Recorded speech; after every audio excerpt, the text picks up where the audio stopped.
Hello, everybody. My name is Sylvain Rochon, and I am the Paradise Engineer. Today, I'd like to talk to you about how to stay healthy during the COVID-19 pandemic. This has been going on since maybe early this year, February, for some, but most of us probably March. And there have been a lot of measures put in place, lots of information giving out by health professionals to try to mitigate the disease and its spread around the world.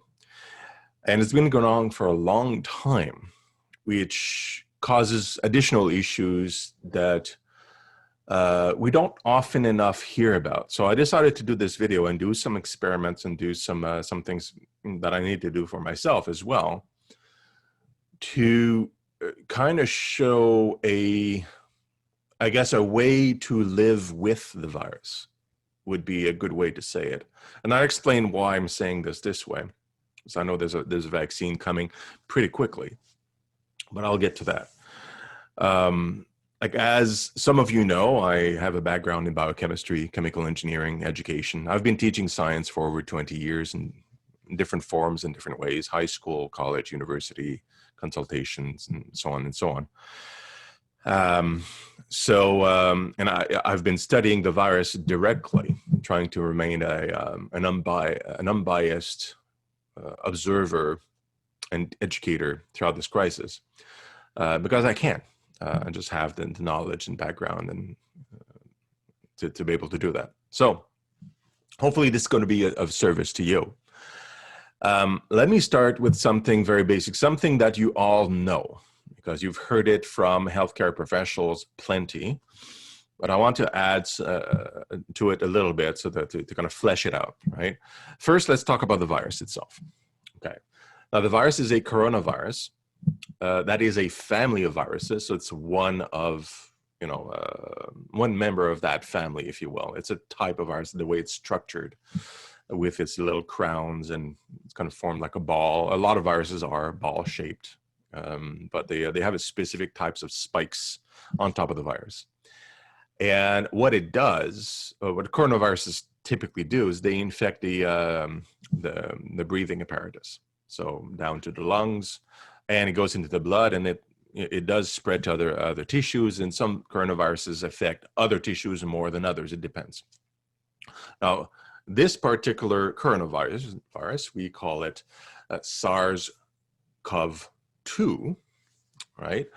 That's the technical term for the virus itself. The disease is called COVID-19. The virus is SARS-CoV-2. It infects the respiratory system, just like the SARS-CoV-1, which is the SARS epidemic from a few years back. But it does. We found that it does infect other parts of the body.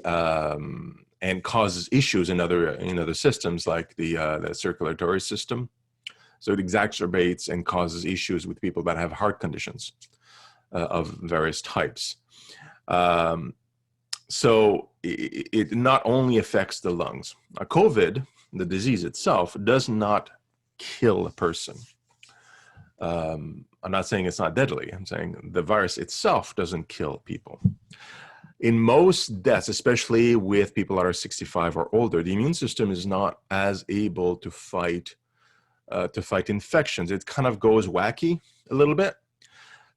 So in some extreme cases, when the virus actually is quite aggressive in infecting, the immune system overreacts in the lungs, because it infects primarily in the lungs, as far as we know right now.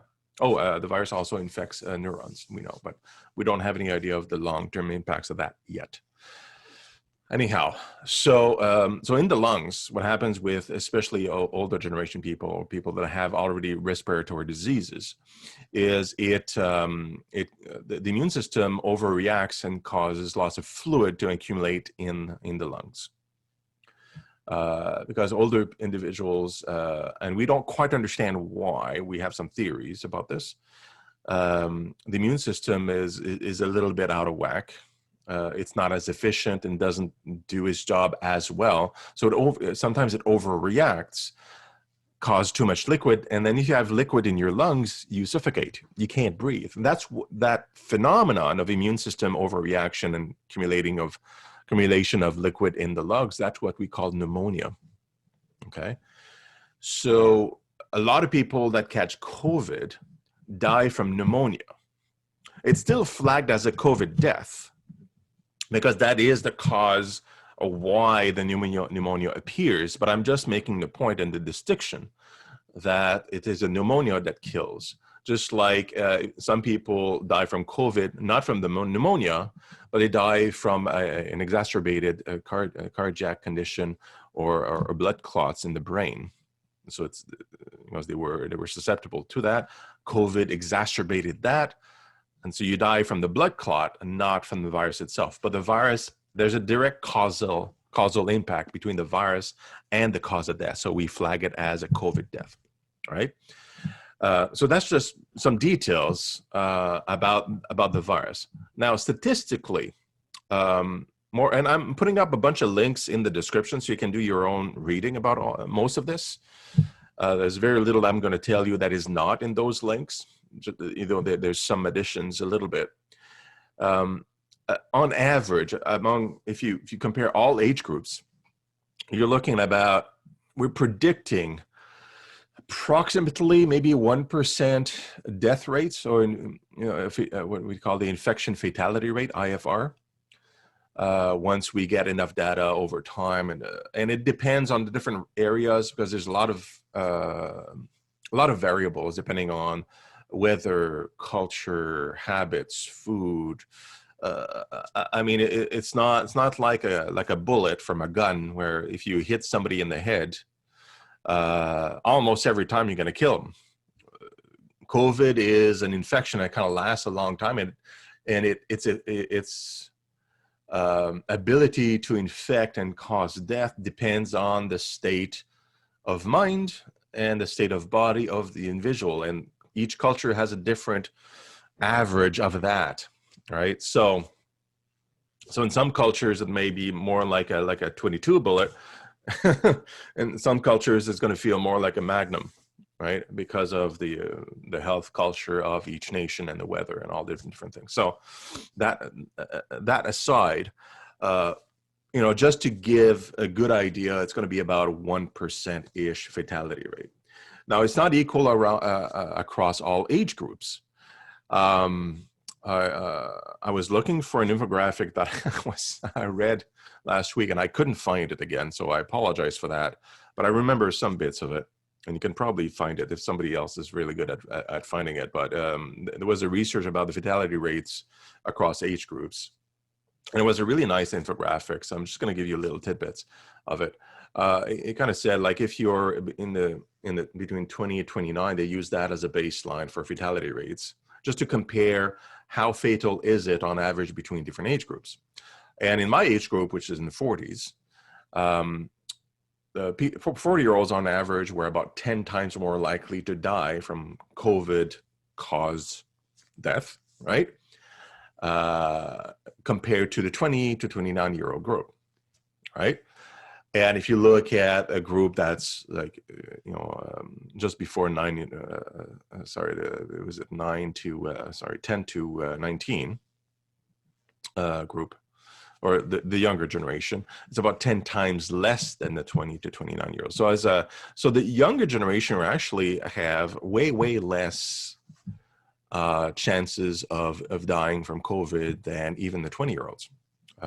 It's quite significant. And this is particular to this virus because in a lot of cases, viruses will actually be quite dangerous for the younger members of our population. This one is not so much. It just happens to be this way. We don't really understand fully. It's only been a few months, right?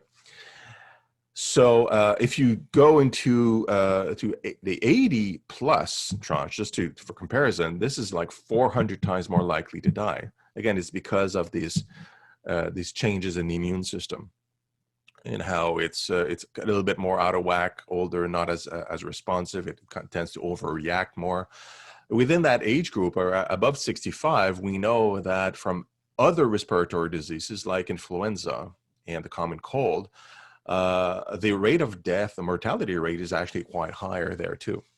Okay, it's multiples higher as well, because the immune system is overreacts or underreacts for older people in the respiratory systems equally badly for any virus that infects those areas. So that's generally, the virus, what you need to know about the virus itself. In comparison with, and the typical comparison is with influenza, and influenza is not the same regarding its fatality rate when you're talking about the younger generation. It's more dangerous for the young than the COVID. The COVID seems to be quite, at least for now, it seems to be quite safe for the young ones.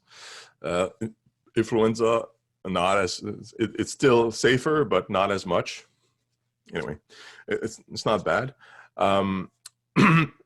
But like on average, like if you compare just the averages, the COVID, we're looking at about a 1% mortality rate. Influenza is 0.09. We know it exactly because we've studied influenza for years and years and years. And there's different strains, so it varies from year to year because it mutates. But it's about 0.09, so roughly 10 times less than the expected COVID mortality rate. Now, this is important to understand because we need to do comparisons. Like a lot of people, there's a lot of misinformation out there that says, COVID is just as bad as the flu. It's not. 10 times more deadly is not same as flu. It's an order of magnitude more serious. But it's also not something like on the other end of the spectrum, people call it the plague. It's not that either. It's not Ebola, MERS. You've heard of MERS, but you were not affected by it. So probably not fearful of it at all. MERS had a fatality rate of 34%. And it's still around, but it has such a high mortality rate that it infected, I forget the stat now because I didn't plan to talk about MERS, but it's just a few thousand people were infected. I think a little bit, like nearly 2,500. And out of those, almost 1,000 died. So it's a pretty high fatality rate. But high fatality rate viruses, especially if they cause serious symptoms, like MERS does, they don't tend to spread that much. And this MERS had a way higher infection rate than COVID.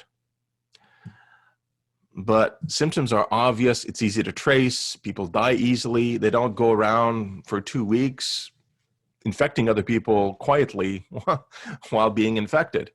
They tend to go to the hospital real quick, right? So it's easier to contain because of those characteristics.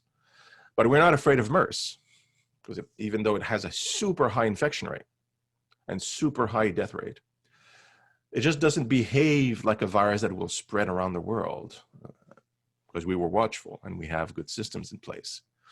COVID is very sneaky, but it has a predicted 1% fatality rate, 10 times more than COVID. So I'm just painting a picture, because the whole reason for this video is I want to alleviate fear. And there's multiple reasons for that.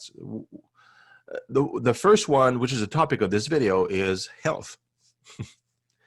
Stress, chronic stress, because we've been under this looming Damocles sword since March, many months, and we'll still be underneath it until the first quarter of next year, a few weeks to a few months from now. Most people won't receive a vaccine for this until early summer next year. It's not because there's no willingness, it's just because people are being careful with it. And it just takes a huge amounts of time to produce and distribute a vaccine to millions of people.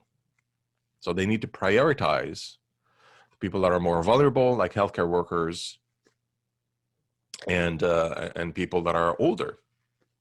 And until that is in place, people will feel the fear, chronic fear for weeks and weeks and weeks. That is an issue. So we have to come to grips with it. And there's healthcare reasons for that. I'll get to that in a minute, because I don't want to get out of sequence.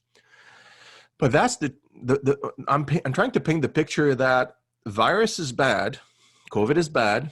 We have to deal with seriousness through good information. We have to understand it, and then we can deal with it properly. And we have to understand that it's not something that will decimate the whole planet. We'll be fine as a civilization, if you will. There's a lot of people that will die, no doubt. But it is a natural phenomenon. I mean, it's despite what you may believe, who may have started it in conspiracy theories, all that stuff, that doesn't matter. It's there. It's in nature. We've infected our pets with it. So it's in the natural, it's in the animal kingdom, especially. We know that felines can catch it and transmit it, for example, like your pets. I don't know about dogs. I haven't read any reports about the dogs. But it's among us. And unfortunately, the viral candidates that we will have next year, at least early next year, the candidates that are coming out, will not have a percentage of effectiveness that will allow us to eradicate it. Also, the virus is mutating. There's a high probability that it will mutate enough to make the vaccine inefficient in a year. We don't know just yet, but it's high likelihood. That's why other coronaviruses, that most of the common colds, they are all, well, 2/3 of them are of the common colds are coronaviruses as well. We don't have a vaccine for those because they mutate too much. There's too many strains. This one is the same type of virus. So we may get about a 75% effectiveness for this particular virus. To eradicate a virus using a vaccine, inoculating the whole planet like they did, I think, with mumps and measles, although there was some measles that have been emerging, but mumps was eradicated, I believe, and smallpox. Well, you need like an effectiveness of 95, 98% at least. And you don't want the virus to mutate too much, because then you have to start over with a new vaccine and new inoculation campaigns.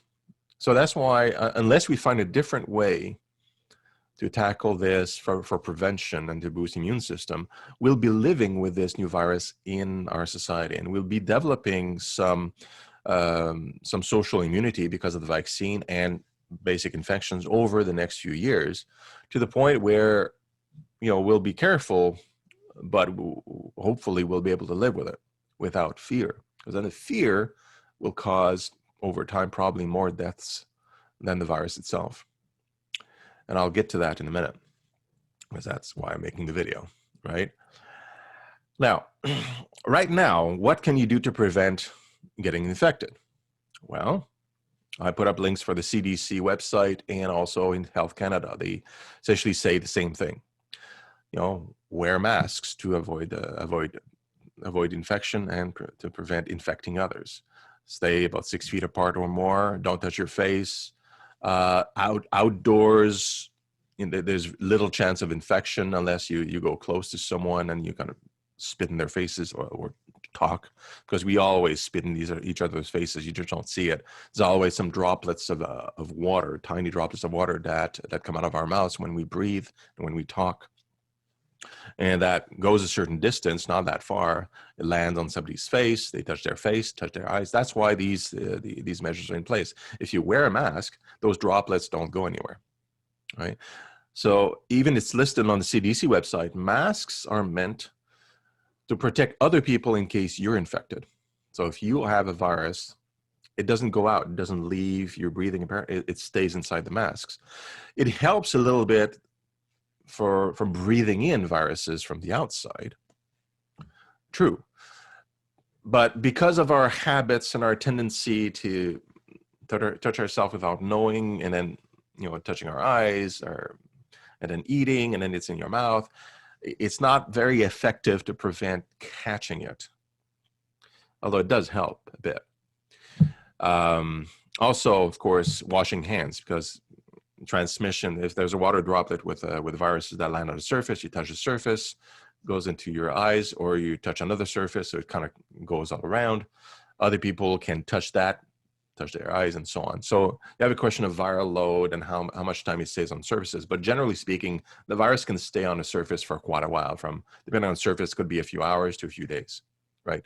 So washing hands, before meals, whenever you come in from outside, from meeting other people and things like that, fairly regularly, that's a good idea. Okay, those are tricks to prevent. These are good information for us to protect ourselves and people around us against the infection, right? Because we do want to keep the numbers down. If we do a lot of preventative measures, then there's less people infected. The rate of infection slows down, and kind of keep the numbers low, below the threshold for the hospitals. Now, that's great. If you do get infected, or you suspect getting infected, well, the symptoms are going to be similar to the flu. So it's hard to know whether you have the flu, which is common, or you caught COVID.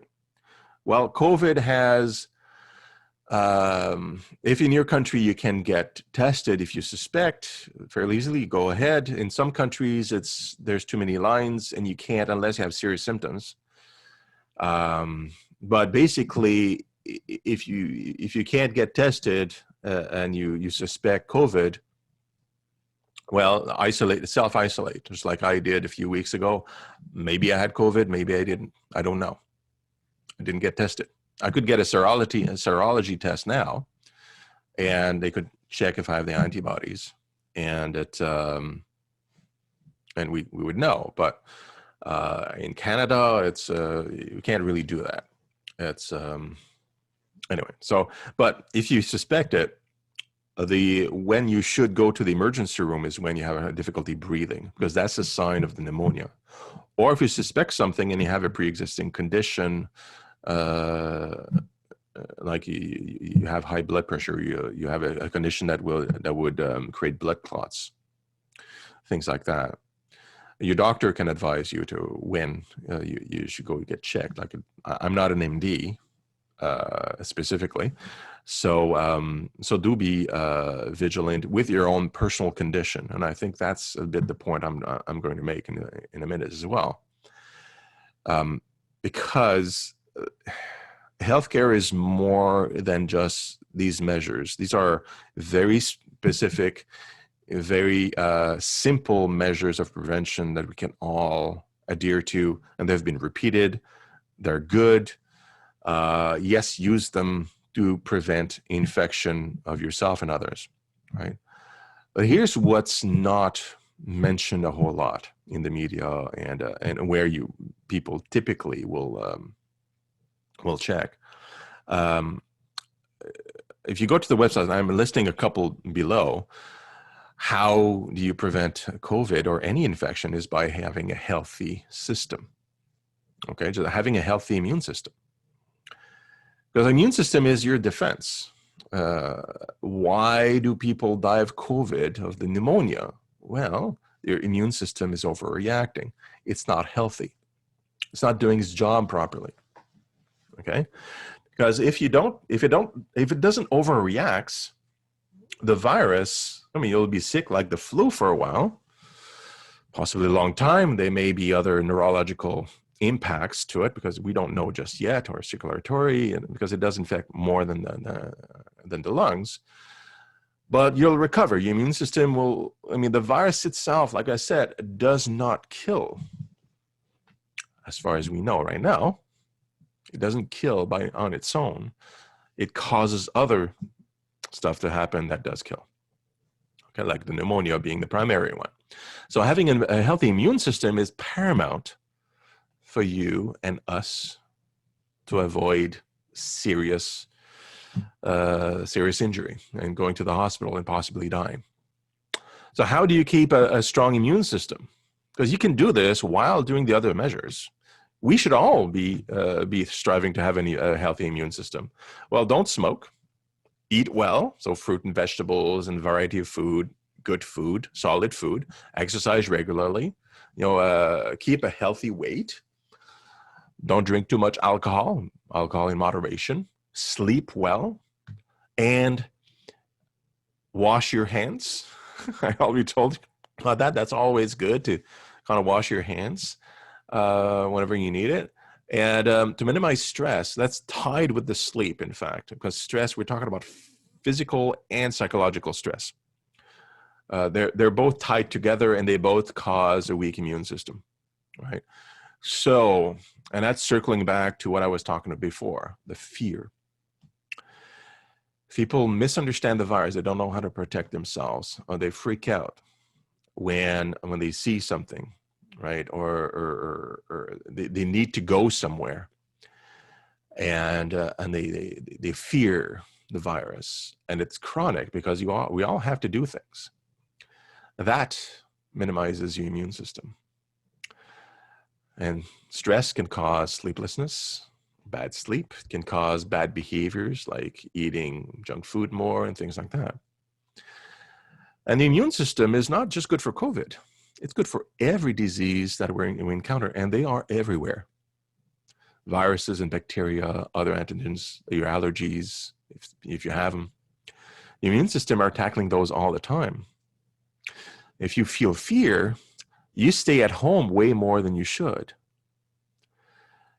Not only immune system is low and makes you vulnerable, but also you don't tend to see other people as much, or at least you keep with only the people that are familiar to you or in your family.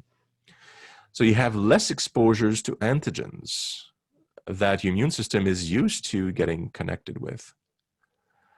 And that's how your immune system keeps working. And this is another thing that is not described very much in the documentation in the prevention, because it gets a little complicated into people's lives. They just suggest, well, avoid stress and all these things to keep it simple, right? But what if you can't, right? What if you can't exercise regularly for reasons? What if you live alone? And you socially distance and you self-isolate. You don't have any contact with other people and antigens. Your immune system maintains its ability to fight diseases by being active, by being activated, by being in contact with antigens. Antigens are proteins on top of foreign bodies, basically. So viruses, bacteria, other things. So and that's how they build antibodies. If your immune system is underreactive because it's not in contact with others, then it becomes weaker there too. And what that means that whenever you get hit with a sufficient viral load or bacterial load that is highly infectious, like COVID, but it could be the flu, could be anything else, then you get sicker longer. That's a problem. Because there are all these months and weeks of isolation, less contact, and fear. The media exacerbates the fear. It tells about this is a deadly virus. This is this is that. And I told you the stats about the virus. Yes, influenza is also deadly, but we don't call it that. This virus is more serious than the flu, 10 times more. But the media calls it constantly a deadly, causes fear. It's not the media's fault. They're trying to run a business, and fear sells.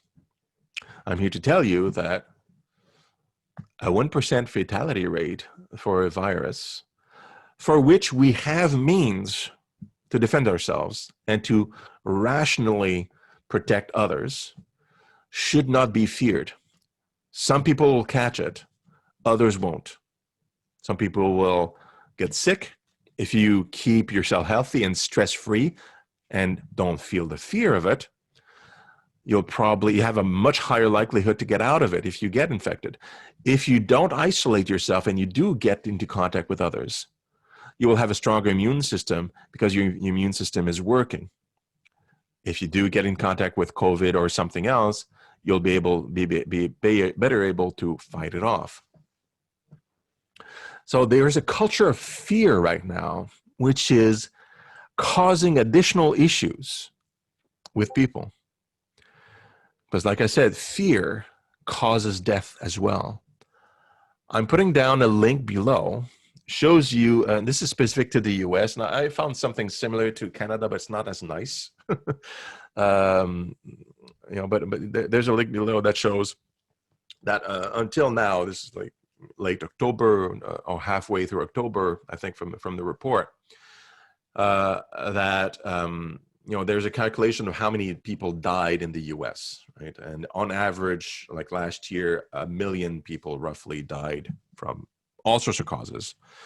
This year, well, it's not over the whole year, until the same period of time. So until mid-October, 1 million people died. And they measured for this year so far, 1.3 million-ish. Okay, you can get the exact numbers. I'm just rounding out the numbers a bit. So 300,000 people more died this year compared to last year by mid-October. Okay. How many people died of COVID? Well, by that time, there was about 200,000. So there's another 100,000 people that have died from other causes, extra than the COVID deaths. Okay. So what did these people die from? Well, there's a lot of different causes, and they're not all caused by the presence of COVID in society and things like that. But what we know is that one of the top, two of the top 10 causes of deaths in the States are suicides and drug overdose. And they're small numbers compared to the COVID or cancer or heart disease, which are the top 2, top 3 now causes of death. But the increases were like 120, 130%, so double, or even more than doubling. That's caused by mental disease, like mental distress, caused by stress, fear, and other factors, right? That doesn't account for the whole 100,000 either. There's other causes that the researchers, and you can read the article again, suspect are from, people not getting treated in the hospitals, because a lot of electives were canceled in the hospital. So there's economic impacts. And the article describes now over time, there's going to be more, because the mental stress and distress of the virus and the fear and just being isolated for some people and things like that those people, some of them will die or get more seriously ill over time, even after the crisis is over. And of course, there is there's a certain amount of these virus, these deaths that probably should be attributed to COVID early on. It should be a small number, because earlier on we weren't as adept at figuring out who had COVID, and so some deaths were because COVID doesn't cause a death. Some pneumonias, for example, may have been caused by COVID, but they were just flagged like pneumonia or some other causal impact. But we're not counted in the tally for COVID early on in the disease. But now we're getting the bigger numbers, so we're getting good at we're looking for COVID whenever we have these signs. So bottom line is, if we don't take care of our immune system, if we don't take care of the fear of it, then we're more susceptible to COVID. And we're more susceptible to other causes of death or danger or just bad health in general. And these just inflate those numbers. So it just reinforces the fact that if you want to be healthy in these COVIDian times, you got to learn how to just calm down, sleep well, eat well, exercise, do what you need to do to prevent infection, infecting others, infecting yourself. But you have to take care of your immune system. And you have to find ways as an individual to keep that immune system strong. Self-isolation, like I did, I got sick like 3.5 weeks ago, maybe 4 weeks ago now. COVID or not, I'm not sure. I self-isolated for about 3 weeks. It's not that difficult for me because I do isolate, but then there was measures in Canada where Indoor restaurants were closed, things that I used to do on a monthly or bi-weekly basis. I would go and visit friends.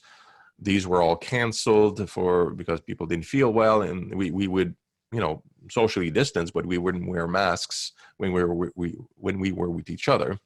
And that gave us opportunities to actually inhale and kind of interact with antigens. Because when you eat at a restaurant, you go inside, you may be wearing your mask, but then you remove your mask to eat and to drink. And other activities, I went to other activities where we ate and drank, and most people didn't wear the mask half the time or most of the time because you're eating. You need to remove the mask to do that. So you're taking in some antigens while you're doing some of that, and you're washing your hands and you're being careful, but you're still bringing that in. That strengthens your immune system because it gets it active. And because you're keeping social distancing, you're not getting huge amounts of loads unless you put your finger in something and then put it in your eye. But we're all trying to be careful not doing that. And we're doing our best, right? So we're mitigating and lowering the chance of severe load of viruses, but we're still getting contact with some so that the immune system gets to attack those, create antibodies, and stay active and stay busy. So that when there is a real serious infection that comes in, it can react and defend itself and defend you and have an appropriate sized immune response, not pneumonia. Okay? So I just a little story before I get off, because I know this video is long, but I think this is really important to put this on record and maybe keep it as a flag, right, for future reference if you need to. But I called a banker, just like a normal business-to-business banker, to ask questions. That was maybe a week ago. And of course, little chatter initially. And he mentioned that he was going back to the office and he was working at home, going back to the office the following day. And he mentioned that he was really scared of going back to the office. He had been working, he's a banker, so he had been working from home for a long time. And he had been hearing these hyperbolic phrases from news and different websites talking about the pandemic being deadly, deadly, deadly, deadly. Yeah, do this, but it's deadly. That ran into his brain, and he had been fearful of going back to the office for quite a while. Even though the office, I'm sure it's a major bank, I'm sure they had plenty of measures. And because I have the background, I recommended I give him some information about it. So we spent about 15 minutes on the phone. And he asked a bunch of questions. I told him about the virus, just like I did with you guys. That didn't reassure him, but it matches what he heard, roughly. So he wasn't very surprised, because I'm just relaying information that's readily available from professionals. And I validated this information myself using my own math sometimes, okay?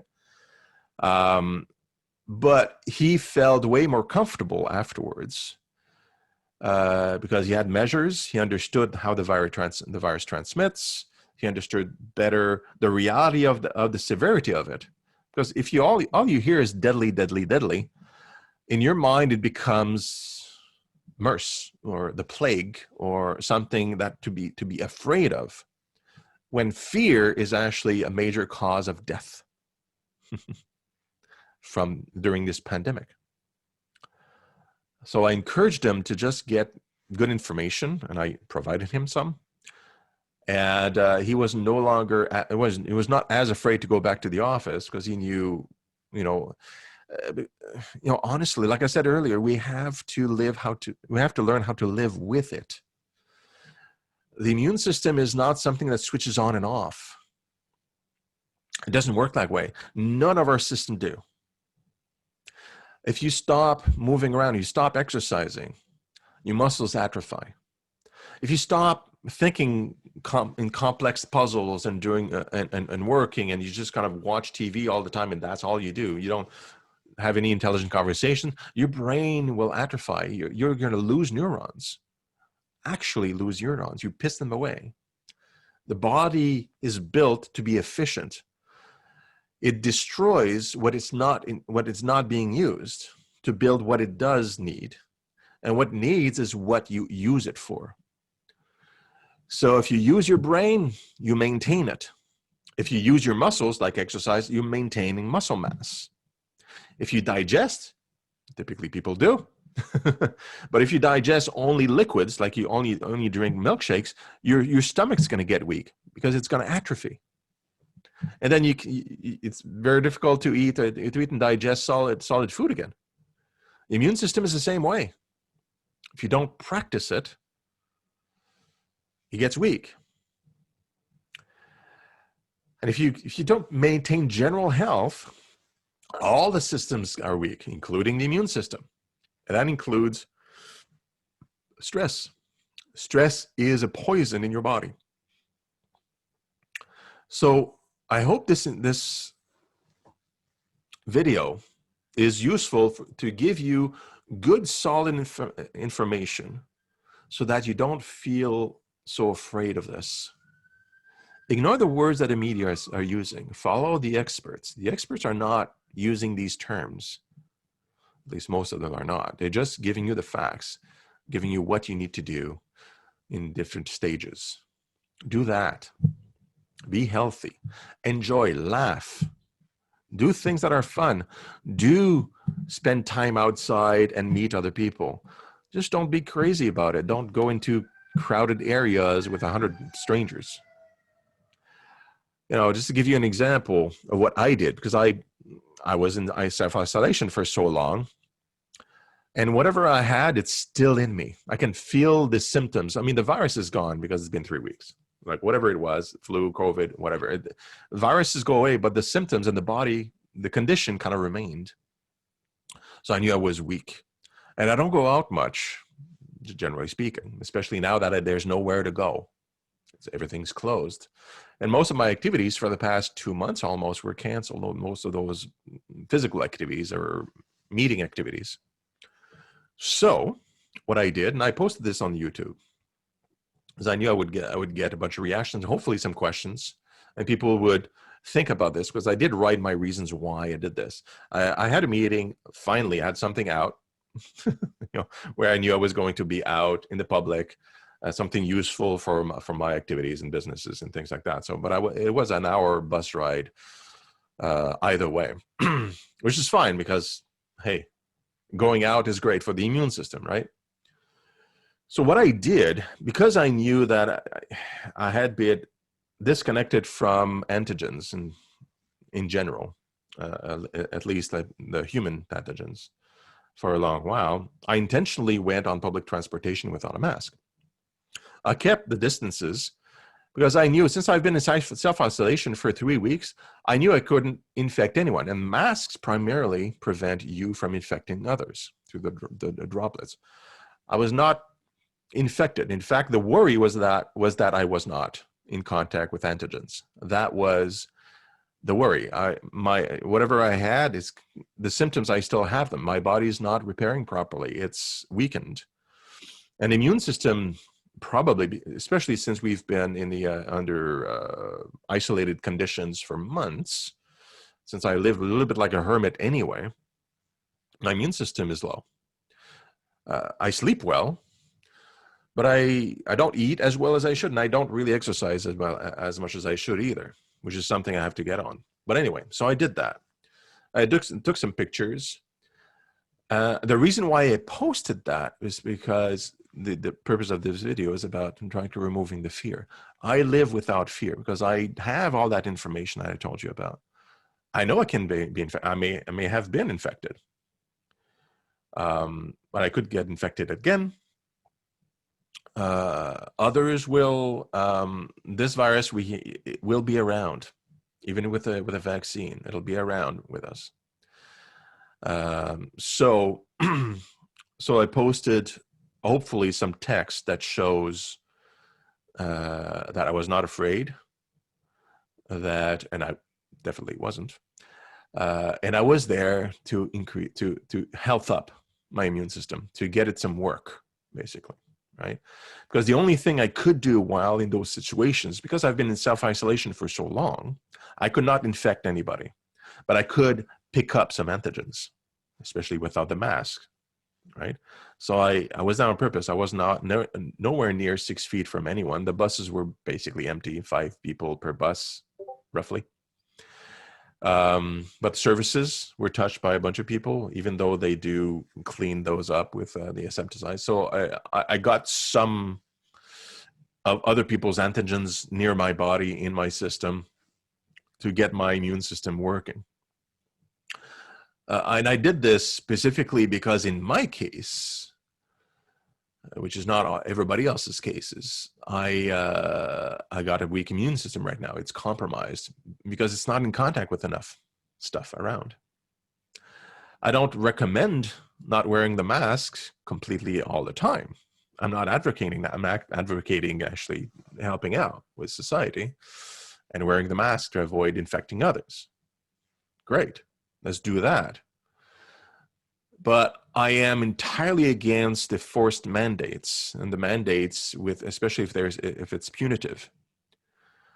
In our societies in Canada, there's even talk of something even more forceful. In the States, they're talking about it. And a lot of countries are making it quite tough.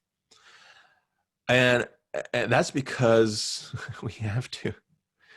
It causes more fear, for one, because you're forcing people. And there's a lot of people that are anti-government and their conspiracy theories, or that think that mask is a fake thing. And why do nurses and doctors wear masks? It's because they want to prevent infecting this patient especially, but also themselves. That's why they're working near even. So masks work, but some groups say they don't because they think it's government trying to get out and control them. Okay. So how do you fight fear? Fear is always fought with good information. Number one, historical fact. So that's what I'm doing, informing. That's what professionals are doing. They're informing. As soon as you put up a mandate, though, these groups that are the conspiracy theories or people that are concerned about government control or forcefulness and things like that, they get stronger. So I just did a video last week about echo chambers. So people that believe that government is trying to control, no, they're in the echo chambers and they're hearing that, and then they're hearing the mandate. So moving forward with a mandate is, and we're seeing it now, it's getting more and more difficult to get people to wear masks. Because more and more people kind of hear, and they're consistently being told, wear the mask, and they're hearing these conspiracy theories. They check it out. They kind of get seeped into that world. And so instead of, they also are acting out of fear of government control. 1984, right? They don't wear a mask at all because they defy the government and they want to do the right thing for all the wrong reasons. And they don't follow the science because they believe the scientists are in cahoots. So mandates, no good, really. Right now, I think we need a better way to educate people about how to protect themselves. Mandates just reinforces those groups that are gaining strength because it's been so long. A lot of people are tired of it, so they suspect something's up. They see numbers climbing. They may not see anybody being infected around them. They suspect, well, this is all a hoax because it's being said a lot in the States. Some people may believe it after they hear it 25 times. And they don't see any people dying around them, a lot of them. Because statistically, it is just a small number of the overall population. It becomes a huge, way more complicated issue. And I get it. The health professionals, they want to have as many people as possible to wear the masks. And one way to do it is to try to force people to enforcing that so that you discourage the habit of not wearing the mask. But you're also pushing people into the conspiracy theory side of things. And there's a lot of that. There's more of it. It's always coming up all the time. After my own experiment, I was accused by a friend to follow a conspiracy, even though I describe very clearly what I was doing, and it's entirely medically sound and scientifically sound. Because there's so much out there, it's easy to just accuse someone of a conspiracy theory. So, I'm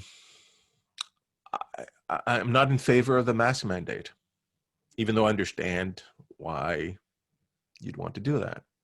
I don't think that's a solution. The good, solid information to remove the fear versus wear a mask or else we're going to fine you, and no more information. That's terrible. Creates people, either you fear the virus more or you fear that the government trying to control your life. You shouldn't be afraid of either. Government is not trying to get you. They are, at least in Canada and the States, from what I can tell, the healthcare professionals are trying to save people as much as possible, as many as possible. But all this messaging is creating this aura of fear and these unwanted situations where a bunch of people just are hardcore refusing to do any kind of distancing or mask wearing. And you see a lot more spiking. Because all you need is like these people, like, again, like I explained in my echo chambers video, these people will tend to meet. They don't believe in the masks. So they'll meet, they'll have a drink, they'll be close together, they'll party. These become super spreader locuses. They go out, go back to work, infect others. So we're fighting a battle on multiple fronts here with this particular virus. But I don't want to use that language because I don't want to make you afraid. Fear causes that cycle, causes the immune systems to be low, and over the long run, we'll just have more people dying. And you know what? You know who will primarily die from this? Mostly the elderly. Most of the people that are participating in these conspiracies are probably going to pull through if they catch it. And they'll still say, it's perfectly fine. It's just like the flu. Because they were reasonably healthy or asymptomatic during their disease. We see this with the president. After a few days, he went back on the campaign trail, the president of the US, and he's just like, oh, we're running up the corner. It's not so bad. We have like health care for everybody. We got the cure, and he was going to keep talking about that. It reinforces those groups that are spreading misinformation about the infection rates and the severity of this particular disease. Again, it's not it's not that severe, I guess is the right word. It's 10 times more than the flu though, and it's gonna hurt a lot of people. So my goal here, I hope I achieved it. Like, just stay healthy, healthy of mind. The government is not out to get us. They're trying their best. Get good, solid information. Take care of yourselves and your family in your own unique situation. If you don't do enough exercise, do more. If you don't eat well, eat better. But try to just be calm about this and not feel the fear. This virus is going to be around for a long time. You can't be fearful of it for years. That's unhealthy. You're going to die from something else because your immune system is going to be so low. And you're going to isolate yourself so much that next thing it catches, it won't be COVID, but you're still going to go to the hospital with it. So just find a way, find a routine that works, where you feel comfortable with the measures, go with that. And if somebody around you gets the infection or starts having difficulty breathing or has some pre-existing condition, well, go to the hospital. That's it. And they'll take care of you. And as time goes on, we'll have more and more medicine. We have more and more understanding of the virus, and the healthcare professionals they're on the front line. They get all the information way before we do. And they'll treat you as best as they can, just like anything else. But you have a higher likelihood to be well and to remain well over the next few months if you just don't stress out about it. It's not that bad. Not as bad as what they say in the news. So try to live well, happily, no fear, and do what's right. That's it for now. Long video, I know, but didn't want to cut it.